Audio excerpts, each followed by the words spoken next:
Yung mga katek, share ko lang itong gamit kong tools ngayon. So magkikrim pala tayo, then tetesta rin natin.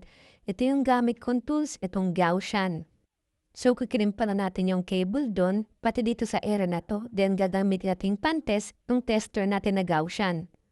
Dito mga katek, kinrip na natin tong cable na to, at mamaya itest na natin siya.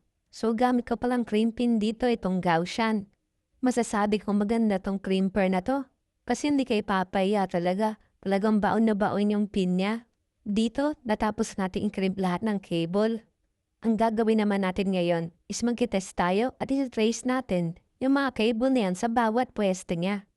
Gamit itong tester na Gaussian. So may tone tester siya, LAN tester, LEN tester, and yung PoE tester. Nagustuhan ko dito yung LEN tester niya, papakita kung gaano kahaba yung cable. Pati na rin yung PoE tester ipapakita kung tanong tayo yung bibigay sa cable. Ito, titrace na namin yung cable para malagyan na rin namin ang tagging. So nag-tone tester muna kami yan mga katek.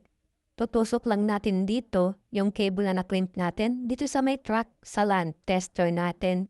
Tapos magto-tone tester tayo para malaman natin kung saan cable ba siya at malagyan na natin ang label. Ito pala yung kapartner ng ating LAN tester. So itututok mo lang yan. Ito sa ating na cable.